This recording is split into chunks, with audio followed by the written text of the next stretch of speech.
Okay. Sir, I think, sir, regarding the ECMO, sir, I think, as you told, sir, they can maintain the required pressures also. They can maintain the required saturations also. Like as you rightly told, it's like extension of CP bypass. Correct. Yeah. Exactly, sir. Yeah. And regarding this thing, sir, heart rate and also bradycardia or even hypoglycemia. So Yeah. even though we have not encountered till date in our practice, I don't know about Gauri. We also the outside also in the institute also whatever patients are using that, we have not seen any major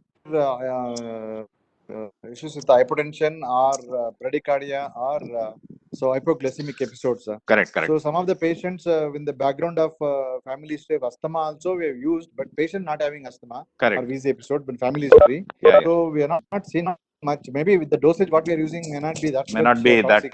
correct. Exactly. But in portal hypertension, when I was doing a study in Vellore Okay, sir. for especially for congestive gastropathy and medical management of portal hypertension, we used to bring down the heart rate by 25%. Within a 25%. week, we used to bring down the heart rate.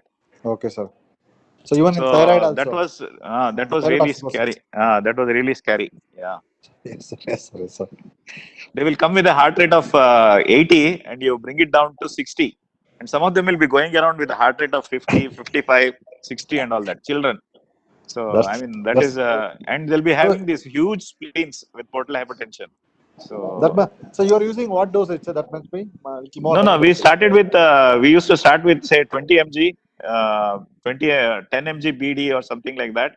Okay. And then we used to keep on hiking till we get, till the drop in the heart rate. Heart rate comes down to, first we used to have a resting heart rate and then we used to bring it down to 25% of the resting heart rate. Okay. So did you see any of this, like say a shock situation? No, we did not. Okay, sir. Okay, sir. Just And the theory of, episodes, just the theory seizures. of it, we were aware of. That's all. Okay, sir. Okay, sir. Okay. Yeah. Okay, sir. Dr. Vandana. Yes. Yeah. You regarding that children with faces, you mentioned about ischemic stroke. So what's the reason? That's another area of concern. We have to be Yes. clear before starting propranolol. So if you have that slide, if you can put that child photo of that of the faces, and what is the reason for ischemia or stroke? Because of the alteration in the arterial anomalies, mainly the cervical and cerebral arteries. Most commonly, it is the dysgenesis of those. So they say that Yes. there is high So, chance of arterial ischemic stroke, but it is recently found that we can start with low dose of propranolol, that is 0.5 mg per kg per day, and it is also preferred to give in divided doses of 3 doses. Vandana, do they talk about pulse steroid treatment for hemangioma? Now The they pulse don't. steroid treatment, Now which they was don't. popular at one point of time. No, sometimes in resistant cases of hemangioma, you will Yes. have to use it. Recently, I mean, not recently, about a year back, I had a child with hepatic hemangioendothelioma, which was not responding to propranolol at all. Very, very slow response.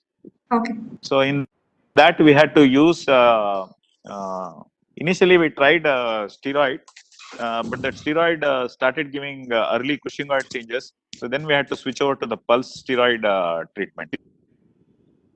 So are you aware of that pulse steroid treatment for hemangioma? Sir, yes, but it is for hemangioendothelioma. Hemangioendothelioma, Yes, we used it to use is. it for hemangiomas also before the Yes. propranolol came into picture. We used to start True, sir, regardless but, of the age. We used to start with 40 yes, mg on alternate days. That's how we used to yes, sir, start. 40 mg on alternate days for 10 doses, yes, sir. and then go Yes, down sir. to 20 mg, half it. Every 10 days, you half it till you reach Yes, a dose of 2.5 mg. That's what we used to do. Yes, sir.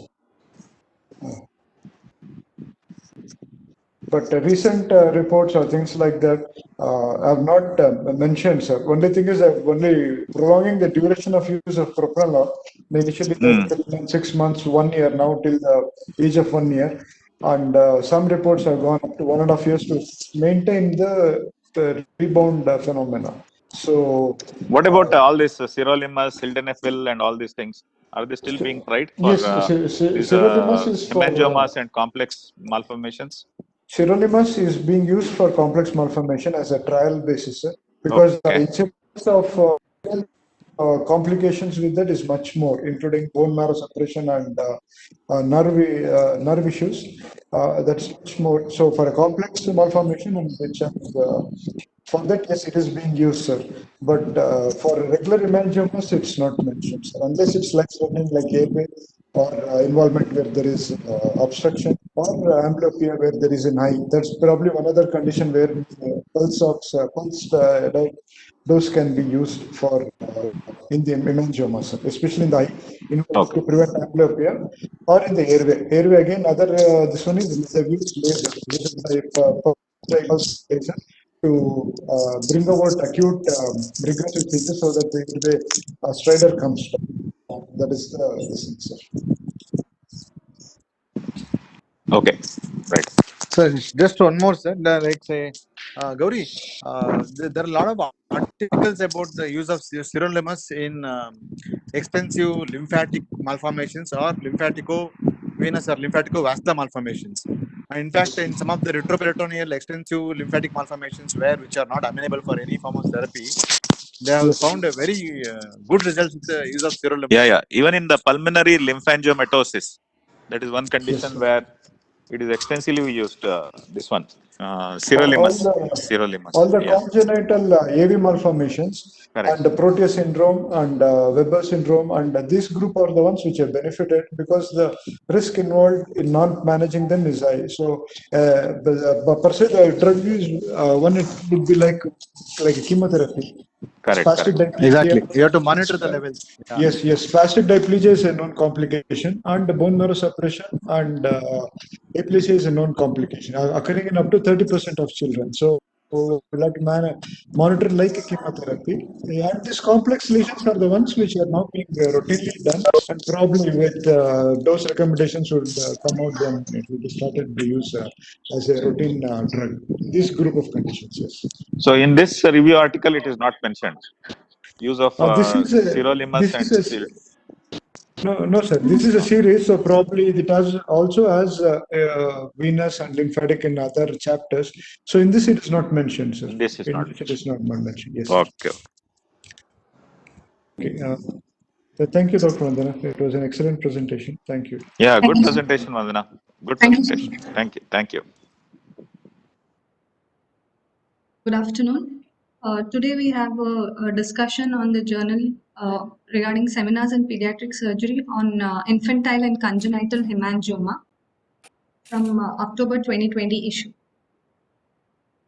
Infantile hemangiomas are the most common benign tumors of infancy, and it accounts to up to 4 to 10% of all the benign tumors. And it is also seen that there is a higher incidence of infantile hemangioma among the female sex or the white race in case of low birth weight and preterm birth babies. And in a study done by Drolet et al. In 2008, it was a case control study which showed that there is increased risk of infantile hemangioma of 40% with every decrease in 500 gram of birth weight. It is also seen in children with multiple gestations and placental anomalies. Infantile hemangiomas are uniquely characterized by early proliferative phase followed by the gradual involution phase, and generally it is absent or inconspicuous at birth, but they become apparent by the age of 2 to 4 weeks, and then following that they enter a period of rapid linear growth. During this rapid linear growth and proliferative phase, there is a wide variability in the rate and duration of growth, most of which we see it attains a final size of by 80% by fifth month, and it is completely grown by 9 months of age. Following that, there is an involution phase which is gradual and that is completed by 48 months of age. Some of the infantile hemangioma changes occurs after 3.5 years of age. These infantile hemangiomas can arise anywhere in the body, but most commonly seen in the skin and subcutaneous tissue, apart from GI tract or any solid organs like liver. Depending upon the depth of the involvement of the skin and subcutaneous tissue, it is divided into superficial, wherein which is the most common subtype of infantile hemangioma. It is no deeper than the papillary dermis, and it usually appears as a solid bright pink or purple lesion, which is in the form of a papule or a plaque. Second type is the deep variety, wherein it involves it is present as subcutaneous nodules, which is usually pale blue in color because of the above dermis layer. And the onset and duration of growth when compared to the superficial infantile hemangioma is delayed by approximately 1 month in comparison to the superficial one. And when it involves both the superficial and deep component, it is the mixed variety. Depending upon the distribution, it is classified as localized, wherein there is one central focus of the infantile hemangioma, and especially when in case it arises in the region of the head and neck or the face, it usually seen at the mesenchymal or the ectodermal embryonic fusion sites. And the second type is the segmental one, where it involves a large anatomical area and it has a distinct shape and pattern involving that particular area. And it is generally plaque-like, or sometimes it also has deep components. When it can't be either localized or segmental, it can be called as indeterminate. And when there are multiple lesions of central focus in different areas, it is called as multifocal, but the incidence is less than 4% of the total incidence of infantile hemangioma. This is an example of a mixed variety of infantile hemangioma involving both the superficial and deep component at 5th month of age. And this picture, second picture, shows a 3-month-old child with segmental type of infantile hemangioma. The third picture shows a healed variety of segmental type of hemangioma, which was seen in our institute with scarring. These infantile hemangiomas, biopsy is rarely required, and it is mainly a clinical diagnosis. But it can be distinguished from other vascular anomalies using immunohistochemistry, wherein it is purely positive for GLUT1 stain.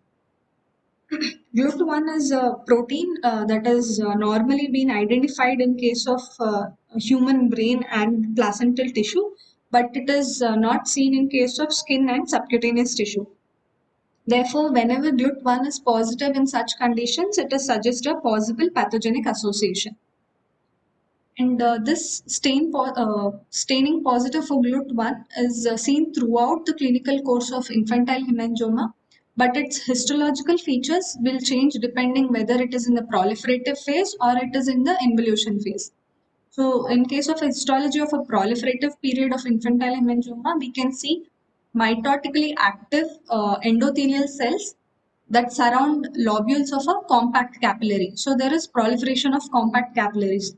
In case of an involution phase, we see these endothelial cells flatten and undergo apoptosis, and these are replaced by a thickened basement membrane, and also these capillaries, whichever is left out, are separated and replaced by a fibrofatty tissue. The pathogenesis of this infantile hemangioma is not identified exactly, but it is likely to be said that it is multifactorial. The main factor for this, which is supported, is the local hypoxia that triggers the deregulation of the hypoxia-induced factor pathway, and this causes a disorganized growth. And this is also supported by the presence of a premonitory mark, like prior to what we see in infantile hemangioma, but before it arises, we see an area of blanched skin before the observation of the proliferation. The other theory that is said that causes infantile hemangioma is that it contains mesenchymal stem cells capable of differentiating into endothelial cells and perivascular cells. So this finding on biopsy suggests that upregulation of both vasculogenesis and angiogenesis contribute to the proliferative phase. So, as this proliferative phase and involution phase occurs, there are various complications that occurs during this period. Ulceration being the most common cause, and it is seen in 10 to 15% of these conditions. It is also most commonly seen in the areas where there is pressure, like in lip or neck or in the anogenital regions. Apart from ulceration, they are also at high risk of scarring, which causes permanent destruction. As we can see in this picture, there was an infantile hemangioma of the right cheek, which is healed with scarring. And this scarring with permanent destruction, it is more problematic when it occurs in case of a cartilage of the nasal septum or when it involves the musculature forming the anal sphincter. These two pictures depict the complications like ulceration in the both, which is in this central part of the infantile hemangioma. Sometimes, because of this ulceration, secondary complications include pain, or it can be secondarily infected because of bacteria, and also it can cause bleeding. And this permanent disfigurement is obviously a major concern in case of infantile hemangioma, and perhaps the only leading indication for treatment in case of infantile hemangioma. But though these are not life-threatening, it is obviously a life-altering changes which causes a psychological impact on the patients as well as the parents. Sometimes when it is involving infantile hemangioma is involving in the airway or in the liver, it can rapid growth of these can cause airway obstruction or high output congestive heart failure. Or when in case of if it is involving the periocular region, as we can see in this picture, involving the forehead and the eyelid, it can cause amblyopia. Here in the CT, we can see that it is involving the eyelid and surrounding the eye, so it can be the reason for amblyopia, and further this is a indication for further management and immediate treatment. Even after involution is completed, patients can have scarring and destruction of the anatomic landmarks. This is seen when the infantile hemangioma is mainly involving a deep component, or else when it is a thick superficial component.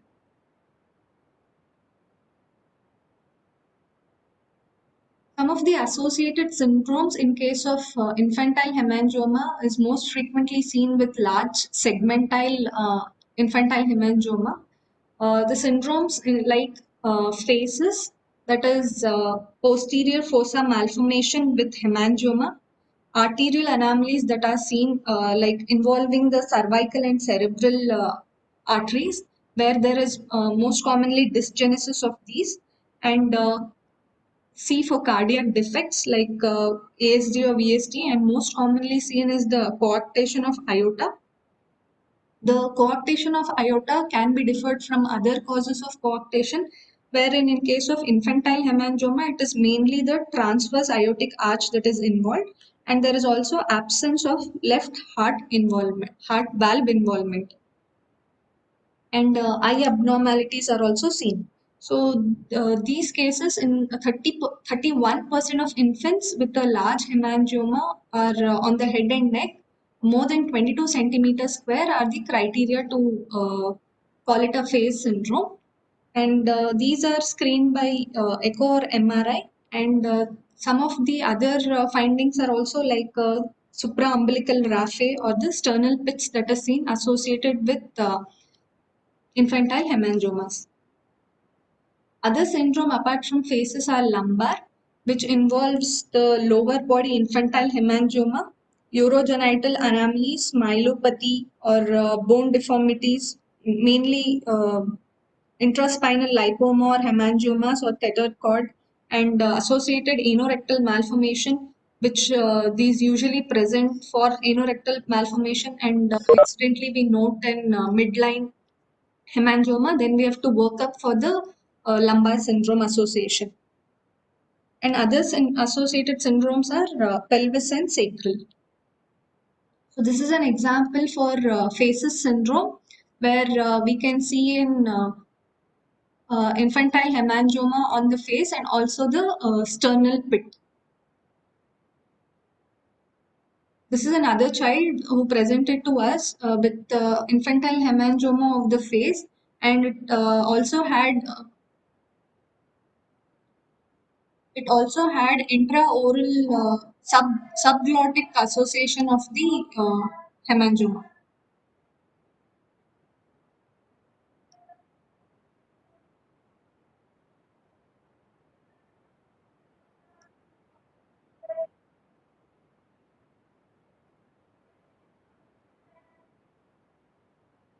So coming to the management of infantile hemangioma, it's mainly the systemic therapy, and this is indicated when the child is at risk for life-threatening complications like airway obstruction or congestive cardiac failure, when there is risk for functional impairment in case of feeding, or when it is involving the eyelid as shown, or when there is a impairment in hearing.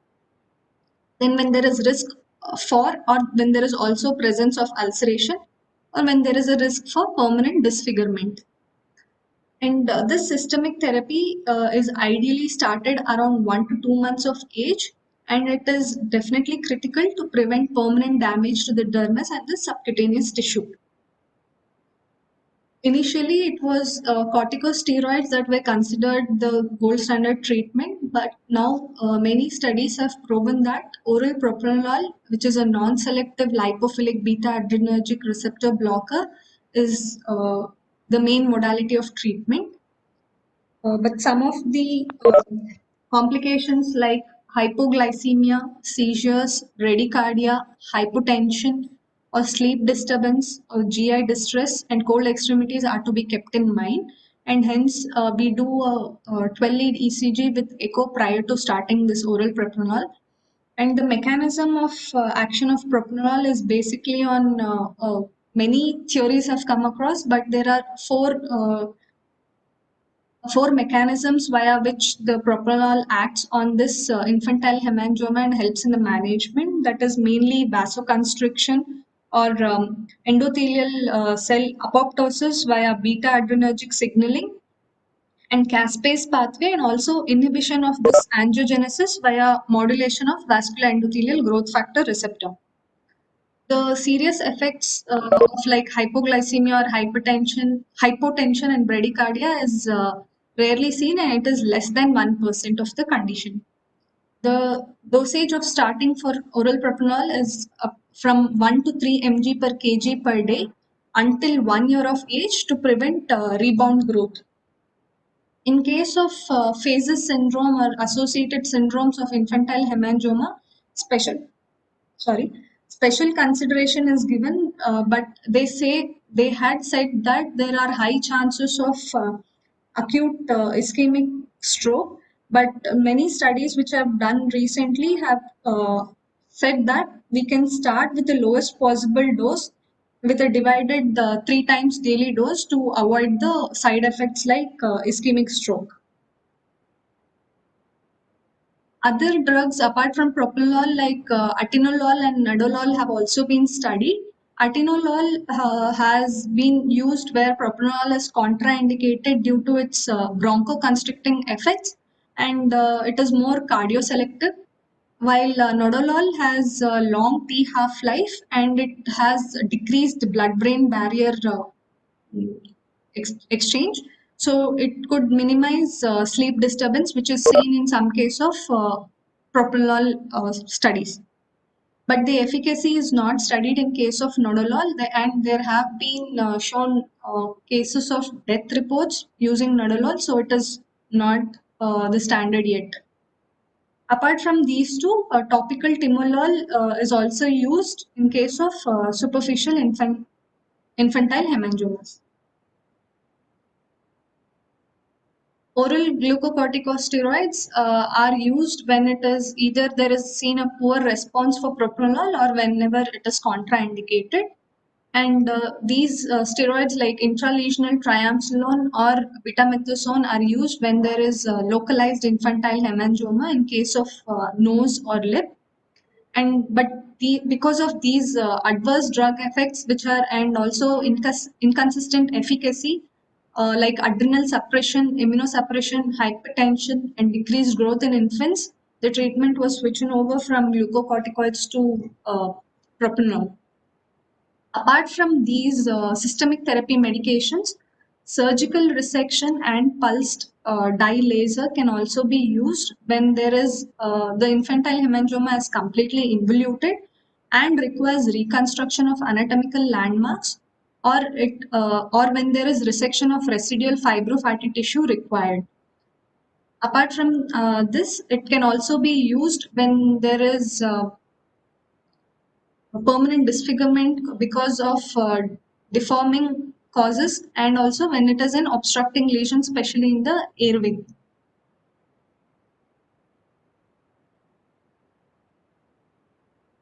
This is another article on infantile hemangioma published in 2017 in Birth Defects Journal by Dr. Chelsea.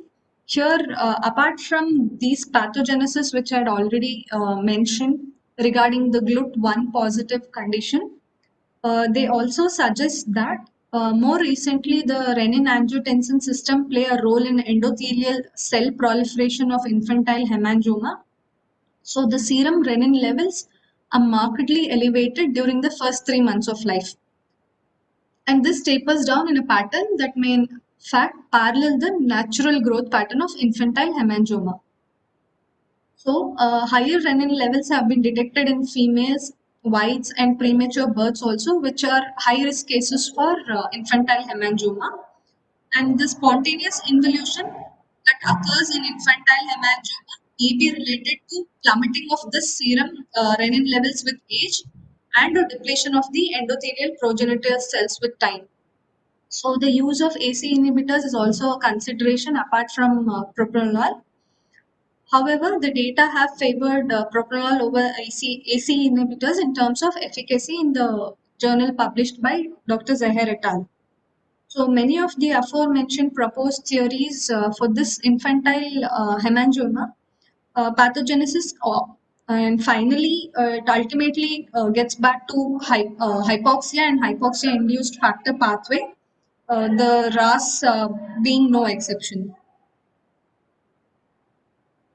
Now coming to congenital hemangiomas, these were previously considered in the under infantile hemangiomas, but now in 1996 they found that these have a distinct biological behavior, and now these are being separately termed as congenital hemangioma. When compared to infantile, which are present 2 to 4 weeks after birth, congenital hemangiomas are present at birth and did not undergo rapid proliferation during the first year of life. Based on the natural history and variability, these are further subtyped as rich, niche, and pitch, which is rapidly involuting congenital hemangioma, non-involuting, and partially involuting. On ultrasound, it is said that on Doppler study, rich lesions initially has a high blood flow and switches to low flow when involuting. But in case of niche and pitch, it remains as a fast flow lesion.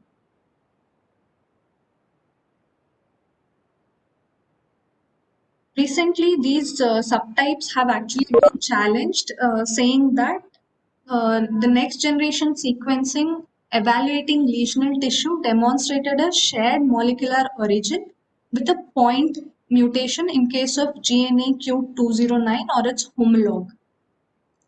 So because of this and also radiological and imaging studies of histopathological patterns show overlapping features and suggest that these are a spectrum of disease rather than a distinct entity. Though this has been studied, it still holds good that rich, niche, and pitch are separate because of the variability in the nature. And these developments defy the International Society for the Standard of Study of Vascular Anomalies binary classification. And it is said that between the vascular tumors and malformations, these demonstrate that the congenital hemangiomas are in fact slowly proliferative malformations based on their genetic basis.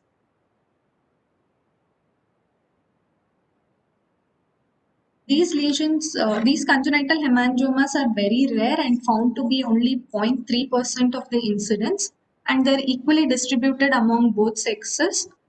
It is also said that it can be detected in utero antenatal ultrasound, and it can be picked up as early as 12 weeks of gestation, and are clinically apparent at birth and display a wide spectrum of evolutionary behaviors.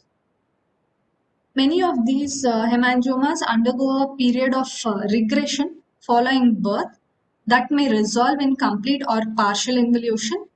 In partial involution. And it is also said that the involution can be complete even in utero, but it is uncommon and difficult to find. The average time required to regress between the average time that is required is between birth and 12 months of age, and many will regress for 2 to 6 months after birth, and little regression is observed after the first year of life. Sometimes it leaves behind a partially involuted lesion that will stabilize and grow in proportion with the child indefinitely. Those are pitch lesions, and others do not display evidence of involution and grow proportionately with the child from birth. And this followed into adulthood. These are not static but slowly progressive along with the age of the child.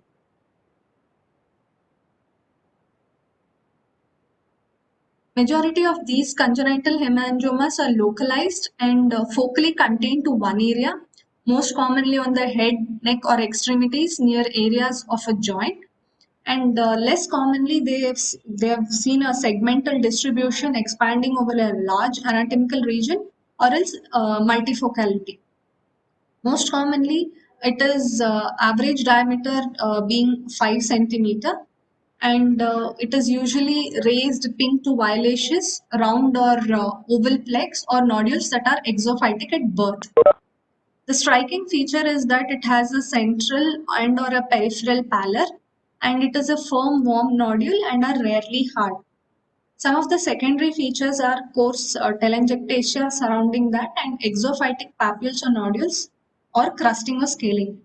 This is one of the examples seen in our institute, which shows a raised pink violaceous plaque kind involving the cheek and the earlobe, with crusting scaling near the ear lobule. Following involution, it can be either complete or partial. In case of a completely regressed congenital hemangioma, it may leave behind a patch of subcutaneous atrophy or telangiectatic vessels and persistent large draining vessels with fast flowing surrounding skin.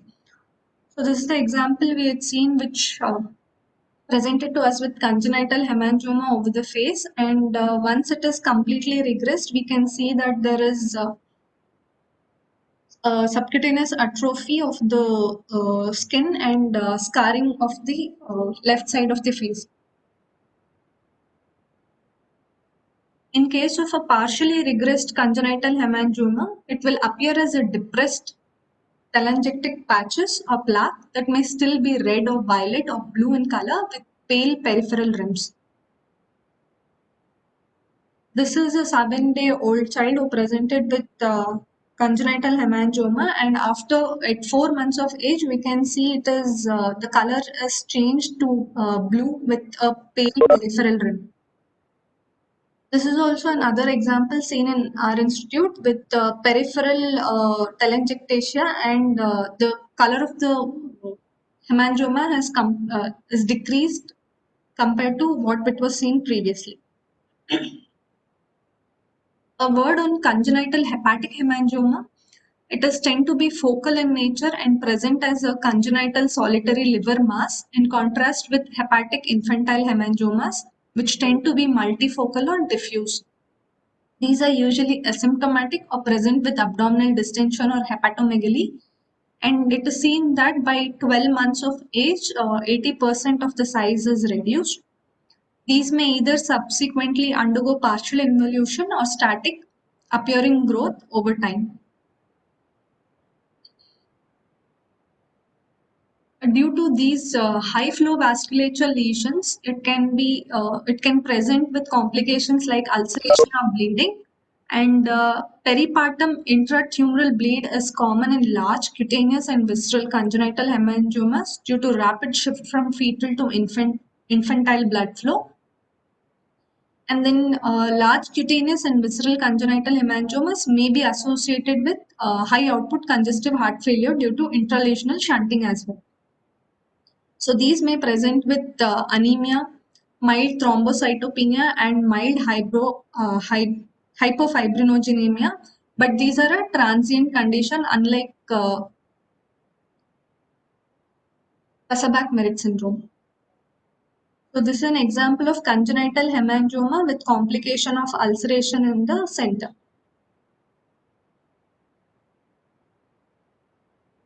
Imaging plays a vital role in the characterization. While antenatal ultrasound has been shown to detect up to 75% of the lesions, in ultrasound we can see that it is mainly confined to the subcutaneous fat and have heterogeneous features, including diffuse vascularity, high vessel density, or high velocity blood flow,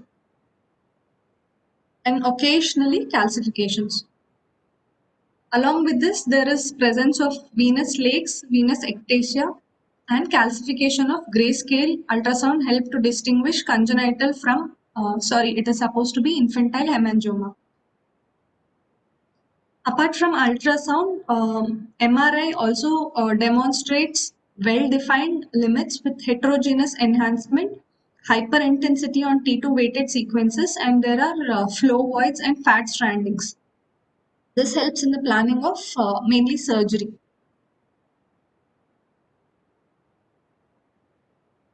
In case of uncertainty, we can go for biopsy, but it is rarely required. And in histology, we see that there are lobules of capillaries separated by variable amounts of fibrous tissue and which are abnormal, and extralobular veins and arteries found within the dermis and into the subcutis. Some of the other findings are like hobnail, endothelial cells, thrombosis, hemosiderin deposition, cyst formation, or AV fistula. And the other thing which differentiates infantile hemangioma from congenital is the absence of GLUT1 stain.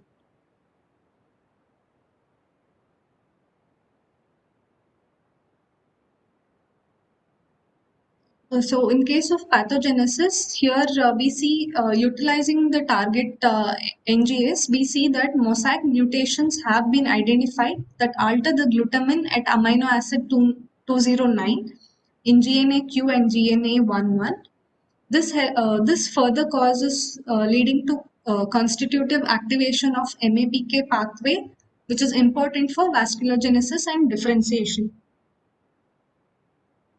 So this variability within this congenital hemangiomas like rich, pitch, and niche have been attributed to whether depending upon their anatomic location, the size of the lesion, and the presence of infarct resulting from the hypercoagulable state in infancy, leading to subsequent regression of congenital hemangiomas, most commonly within the first 4 months of life.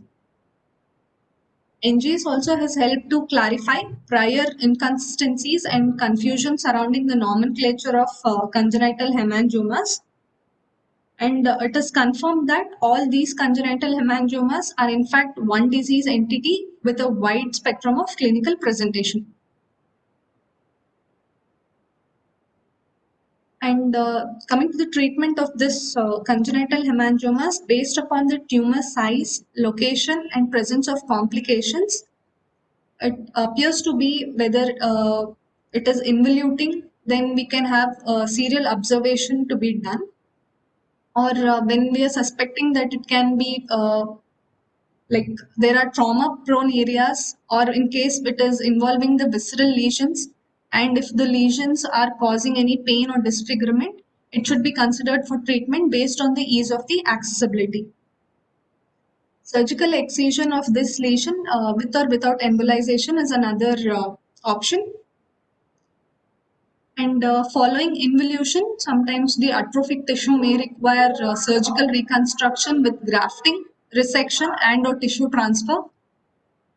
Alternatively, the pulse dye laser method and sclerotherapy have shown variable improvements in overlying telangiectasias and color changes.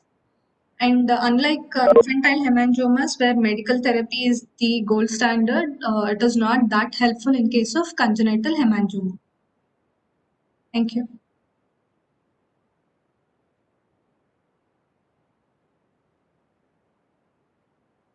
Yeah, thank you, Dr. Vandana. That was very nice.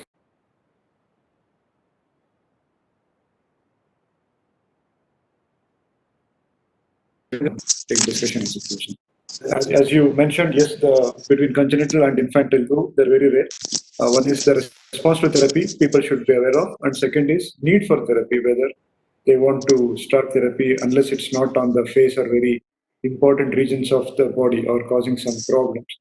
And third is, if you go for as you mentioned, histologically, GLUT1 negative. So that characterizes it as a separate entity from hemangioma. That's right. Yeah, I open this for discussions. Vandana, which year was this published? October 2020. Which year? This year, Can't hear 2020. you. Sir, this is Huh? August. This year. Latest, sir. If last August issue of 2020. October Yes. 2020, sir. From where? So seminars in pediatric surgery. From where? Seminars I know, in but pediatric. I know which. Which institute? I mean, Which who institute? are the authors? Place I didn't You see. don't know? No, sir. Okay. Okay. The one 3-year question I want to ask you. Yes, sir. When a child who is on propranolol for long term, few months together, okay, infant, Yes, sir. has some sort of a trauma or something and goes into hypovolemic shock. What are the unique things you anticipate in this child? He is on a maximal dose of propranolol for a hemangioma. Either the hemangioma itself is bleeding internally, or he has got a trauma and he's got a massive hypovolemic shock. So how are you going to manage this? Is there anything you need to know when you are encountering a child with who's got a hypovolemic shock, who is on maximal dose of propranolol, or do you treat him or her like any other patient? Is there anything unique you need to know? They generally do have hypovolemia. Sorry, hypotension. So like the baseline should be monitored, sir. Now, what I'm asking you is it life-threatening in the sense that is it really very seriously life-threatening? Any hypovolemia in these children? Suppose Not they really. have very bad diarrheal disease, gastroenteritis, and they go into hypovolemia. Is it difficult to resuscitate these patients, or is it like any other patient? The resuscitation is the same as any other patient. Suppose the patient, forget about trauma, so forget about bleeding from the hemangioma. Patient comes with a very bad rotavirus diarrhea, Yes, sir. has gone into severe dehydration.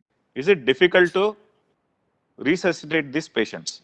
Should the physician be knowing that this patient has been on propranolol for a long period of time? And what do you anticipate when you're resuscitating this patient? You must know that you are dealing with a patient who has been autonomous system blocked. In the Yes, sense, sir. his autonomic system has been blocked, nervous system has been blocked, majorly, because it's a non-selective blocker, Yes, sir. propranolol. So I'm giving you a hint. So does it in any way matter when you're resuscitating this patient with hypovolemic shock? Do you need to know what you can use or what you need to remember as an antidote to this? So you know that the patient is losing this thing, uh, fluids from the body. So you're going to give fluids. Will Yes, this sir. patient respond to your fluids like any other child who's got, say, 5%, 10% dehydration? Will this child respond to that in It a will. calibrated manner? Will this child respond in a calibrated manner? If he will he or will he not? That's the first question. If he does not, what is the reason why he does not? And if he does not, and the reason is what is the reason, then what do you do for it? So it still will show a hypotension only. Even with resuscitation, the yeah. The patient will not respond to resuscitation, Yes, sir. isn't It it? will still show the hypotension values. So they will go into cardiogenic shock. They'll easily go into cardiogenic shock. So how do you reverse this cardiogenic shock? Are you aware of the antidote for Uh, propranolol? Generally, glucagon is given. You give propranolol left, right, and center. Ah, see, you should be confident no, when you're answering. Yeah, glucagon is one of the antidotes which is used. I think some people have also used aminophylline. I'm not sure. So Gauri should yes, sir. answer Yes, that. sir. I mean, to answer your first question, sir, this came from Wisconsin University. It's basically Department of Dermatology. They have come Okay, up with this paper. okay, And okay. as you mentioned, yes, sir. One is if you can have access, glucagon is one of the drug which is used to reverse the adverse, immediate effects to Correct. of this one. And as far as respiratory, this one is concerned, yes, the somnofilin has been tried, but if you have an intravenous cath in place and you know the pressures, I think unless the child is going into this thing, they observe the child for development. No, there are instances, Gauri, when they cannot do anything. Okay, sir. And when they cannot do anything, they have put these children on ECMO. ECMO. In Okay, advanced sir. centers, they have put them on ECMO Okay, sir. because that is the only thing they can do. Yes, ECMO yes. is the only thing they can Only do. thing that Because can this is ultimately a drug toxicity sort of situation. yes, sir. So it's a reversible situation. So you have to go for a ECMO for these patients. Okay. Yes, So we have to be because aware of these things. Glucagon is a very important thing. Aminophylline has been used, I think. I don't know Yes, whether sir. any inhaled medications are there. I have heard somewhere vaguely. I'm not very clear. I need to check up on that. But I know for sure that in couple of instances where there has been beta blocker toxicity, patients Yes, have sir. been put on ECMO, Yes, and sir. they have been successful in that. Yeah, that is some centers. There, I mean, even in the if you look at the pharmacokinetics of this thing, it's mentioned thrice in a day because it's 8 hourly Yeah, cycling. So yeah, they go up to 4 mg per kg, which is on the highest limit. So yes, correct. as you mentioned that if you go on to that extent and give thrice in a day, and these are the group where they can, if some bleeding occurs or something occurs, and then you that resuscitate them, yeah, that would be necessary, sir. If you are Yeah, on they the won't respond to your usual vasopressors and all that. suppressors, it won't respond. And They won't respond. Yeah. yes, and Sir, other option is as we're doing it here. I use it as a BD dose and use it as 1 mg maximum, go up to 1.5. Very rarely gone up to 2 mg. Correct. But again, you can't say as a drug loading, it's a drug is Yeah, a yeah. drug, and See, we were using for congestive gastropathy and portal exactly. hypertension. Yes, sir. We were using propranolol, and our Propranolol. target was not per kg. Our target was Towards the pulse, bringing down yes, the sir. heart rate to Heart rate. 25%. Yes, exactly, sir. Yeah. And that is also monitored. And to also I add, think that's a dangerous dose, bringing yes, down sir. the heart rate to Yes, sir. 25 Because by we 25%. hardly see that, sir, in this dosing. Though we Yeah. monitor these children, I mean, not routinely, but whenever we can, we do that. It doesn't. It changes by 10 or maximum that much. It hardly does. Ravi, you wanted to say something, Ravi Kiran? sir, I think the word you wanted to use is probably cardiopulmonary bypass rather than ECMO. No, they Because put on ECMO. I have read about it that they put on ECMO. okay, because the logic is ECMO is only when the lung is involved with the normal heart. No. Even for not heart, it is necessarily. If you used. have a Even for cardiac, heart is used. Yeah. In a congenital heart disease, if a patient Ah. is waiting for a transplant, it is used as a bridge for transplant, ECMO. Okay. But if there is cardiogenic shock, then will it help? That's what I was thinking. I think it is just a modified form of Bypass. Capillary bypass. CPV. Yeah.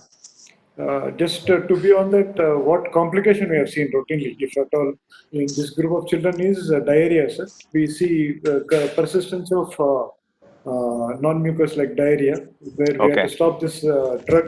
We have seen that one in 2 of these children. The other one Okay. is a couple of children have